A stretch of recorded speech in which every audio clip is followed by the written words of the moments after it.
عمل کرنے کے لیے قرآن ہے، صرف گھر میں قرآن خوانی کروانے کے لیے قرآن نازل نہیں ہوا، بلکہ زندگی میں عمل کرنے کے لیے قرآن نازل ہوا ہے۔ ان کی زندگیاں بگڑی ہوئی تھی، ان کی زندگیوں کو بنانے کے لیے، سدھارنے کے لیے قرآن شریف نازل ہوا۔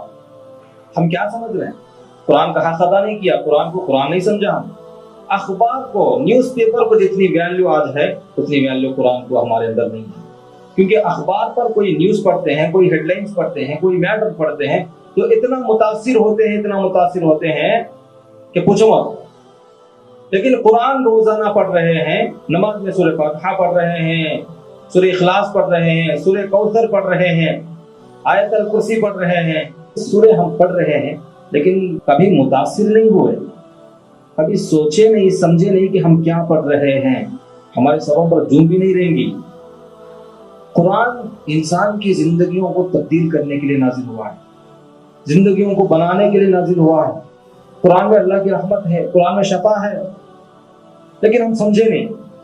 دنیا میں ہر جگہ پر بھٹک رہے ہیں، پھر رہے ہیں، پیٹ پالوں کو ہم ان کی زندگیاں پال رہے ہیں، ان کا پیٹ پال رہے ہیں، ان کے یہاں پر ہم لاکھوں کے پیسے خرچ کر دیتے ہیں، مطلب یہ لوگوں کے آگے ہم لاکھوں روپے خرچ کر دیتے ہیں، اپنا وقت بھی لگاتے ہیں، مال بھی لگاتے ہیں، جان بھی لگاتے ہیں، وہ جو بولتا ہے وہ کرتے ہیں دھیان کے ساتھ۔ لیکن اللہ کیا بول رہا، قرآن کیا کہہ رہا، آج تک ہمارے دلوں کے اندر اس کی توجہ نہیں، اس پر عمل ہرگز نہیں کرتے۔ اللہ نے قرآن میں فرمایا وَنُنَزِّلُ مِنَ الْقُرْآنِ مَا هُوَ شِفَاءٌ وَرَحْمَةٌ لِّلْمُؤْمِنِينَ، میں نے قرآن میں نازل کیا ہے کس کو؟ ما هو شفاء ورحمة للمؤمنین، قرآن کے اندر شفا بھی ہے، اللہ کی رحمت بھی ہے، اور ہمیں اسی چیزوں کی ضرورت ہے، اللہ کی رحمت کی ضرورت ہے، برکت کی ضرورت ہے۔ کمائی میں برکت نہیں ہے، آج گھروں میں برکت نہیں ہے، سب کو ضرورت ہے، سب کے کمائی میں برکت ہو جانا، سب کے گھروں میں برکت ہو جانا، سب دعا کی درخواست کریں گے، حضرت دعا کیجیے ہمارے گھر میں برکت آ جائے، حضرت دعا کیجیے میرے کمائی میں برکت ہو جائے۔ کما رہا ہوں حضرت، برسوں سے کما رہا ہوں لیکن ٹکتا نہیں حضرت، ہاتھ میں پیسہ، برکت نہیں ہے۔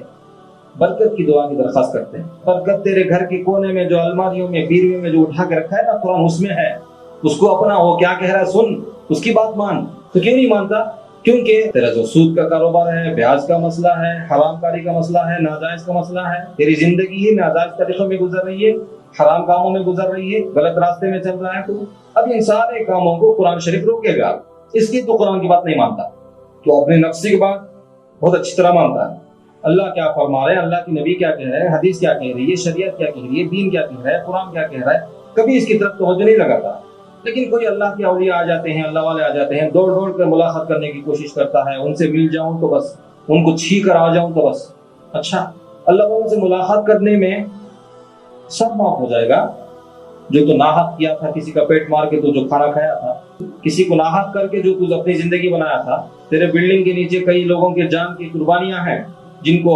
ناحق مار دیا تھا، تیرے وجہ سے ناحق کئی لوگ پھانسی پر چڑھ گئے ہیں، ناحق زہر کھا کر مر گئے ہیں تیرے ظلم سے۔